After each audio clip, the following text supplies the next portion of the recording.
ఎన్నికలకు సమయం సమీపిస్తోంది. అభ్యర్థుల ఎంపికపై అన్ని పార్టీలు దృష్టి పెట్టాయి. తెలంగాణలో కాంగ్రెస్ అధికారంలో ఉంది. దీంతో టికెట్ల కోసం నేతలు క్యూ కడుతున్నారు. వరంగల్ సీటు కోసం పోటీ ఎక్కువగా ఉంది. ప్రస్తుతానికి ఓ మాజీ ఎంపీ సహా 4 నేతలు సీటు కోసం ప్రయత్నిస్తున్నారు. ఆశావహుల సంఖ్య ఇంకా పెరిగే అవకాశం ఉందని భావిస్తున్నారు. ఇంతకీ ఎవరా నేతలు? అధిష్టానం మధ్యలో ఏముంది? What's the story?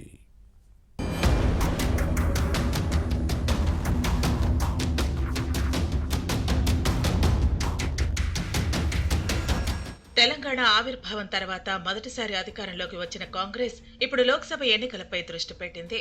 Warangal SC reserved parliament స్థానం నుంచి బరిలో దిగేందుకు అస్తం పార్టీ నేతలు పోటీ పడుతున్నారు. టికెట్ కోసం లాబియింగ్ చేస్తున్నారట. టీపీసీసీ, ఏఐసీసీ కార్యాలయంతో పాటు రాష్ట్ర సచివాలయం చుట్టూ ప్రదక్షిణలు చేస్తూ తమకు అనుకూలమైన నేతల ద్వారా సిఫారసు చేయించుకునే పనిలో ఉన్నారనే ప్రచారం జరుగుతోంది.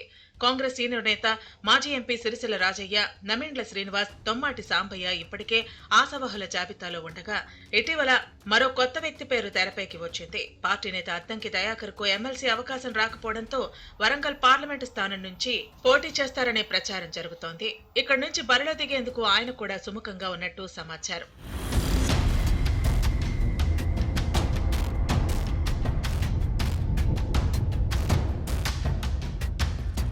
సిరిసిల్ల రాజయ్య, నమేండ్ల శ్రీనివాసులు వర్ధన్నపేట అసెంబ్లీ టికెట్ కోసం ప్రయత్నించగా పార్టీ అధిష్టానం రిటైర్డ్ పోలీస్ అధికారి కేఆర్ నాగరాజును ఎంపిక చేసింది. స్టేషన్ ఘన్పూర్ శాసనసభ సీటు కోసం దొమ్మాటి సాంబయ్య ప్రయత్నించగా సింగారపు ఇందిరకు ఇచ్చారు. కానీ ఆమె ఓడిపోయారు. 4 నేతలు లోక్సభ సీటు కోసం లాబింగ్ ను ముమ్మరం చేశారట. పార్టీ అధిష్టానం తనకు ఎంపీ టికెట్ ఇస్తుందనే నమ్మకంతో రాజయ్య ఉన్నారు. పార్లమెంటు సీటు హామీతోనే అసెంబ్లీ ఎన్నికల్లో సీటు కోసం గట్టిగా ప్రయత్నించలేదని సమాచారం. అంతేకాదు, ఆయన స్థానికంగా సీనియర్ నేత, పార్టీకి నమ్మకమైన కార్యకర్త. మరోవైపు తాను స్థానిక నేతగా ఉన్నప్పటికీ పార్టీ అధిష్టానం ఆదేశాల మేరకు వర్ధన్నపేట ఎమ్మెల్యే టికెట్ ను కేఆర్ నాగరాజుకు త్యాగం చేశానని నమేండ్ల శ్రీనివాస్ చెబుతున్నారు. పార్టీ ఇచ్చిన హామీతో వచ్చే లోక్సభ ఎన్నికల్లో ఖచ్చితంగా టికెట్ వస్తుందన్న ధీమాతో ఉన్నారట. గత లోక్సభ ఎన్నికల్లో పోటీ చేసిన దొమ్మాటి సాంబయ్య కూడా ఈసారి తనకే టికెట్ ఇస్తారనే నమ్మకంతో ఉన్నారు. సానుభూతి కలిసి వస్తుందని భావిస్తున్నారు.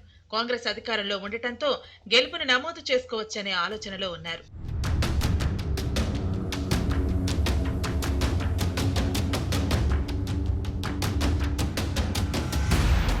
ఇక అద్దంకి దయాకర్ ముఖ్యమంత్రి రేవంత్ రెడ్డికి అత్యంత సన్నిహితుడు. దీంతో వరంగల్ లోక్సభ కాంగ్రెస్ టికెట్ రేసులో ఉన్నట్టు పార్టీ వర్గాలు చెబుతున్నాయి. అసెంబ్లీ ఎన్నికల్లో సూర్యాపేట జిల్లా తుంగతుర్తి సీటు ఆశించారు. కానీ సామేల్కు ఇవ్వటంతో నిరాశ ఎదురైంది. ఎమ్మెల్సీ సీటు ఆశించినా దక్కలేదు. పార్లమెంటు సీటుకు పోటీ చేయిద్దామనే ఉద్దేశంతోనే అద్దంకి దయాకర్ కు పదవి ఇవ్వలేదని చెబుతున్నారు. వరంగల్ ఎస్సీ రిజర్వ్డ్ సీటుకు ఆయనే సరైన నేత అనే హస్తం పార్టీ పెద్దలు భావిస్తున్నారు. ఇక ఈ టికెట్ ఆశించే కాంగ్రెస్ నేతలు సంఖ్య ఇంకా పెరిగే అవకాశం ఉందని చెబుతున్నారు. వరంగల్ తూర్పు ఎమ్మెల్యే, దేవాదాయ శాఖ మంత్రి కొండా సురేఖను వరంగల్ లోక్సభ నియోజకవర్గ కాంగ్రెస్ ఇన్ఛార్జిగా ఉన్నారు.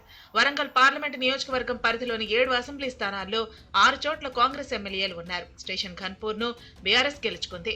వరంగల్ తూర్పు, వరంగల్ పశ్చిమ, పరకాల, వర్ధన్నపేట, భూపాలపల్లి, పాలకుర్తి స్థానాల్లో హస్తం పార్టీ విజయం సాధించింది. దీంతో వచ్చే లోక్సభ ఎన్నికల్లో వరంగల్ లోక్సభ టికెట్ వస్తే గెలుపు ఈజీ అని కాంగ్రెస్ నేతలు భావిస్తున్నారు. ఆశావహులు ఎవరికి వారు సీటు కోసం ప్రయత్నాలను ముమ్మరం చేశారు. హస్తం పార్టీ అధినాయకత్వం ఎవరిని ఎంపిక చేస్తుందో చూడాలి మరి.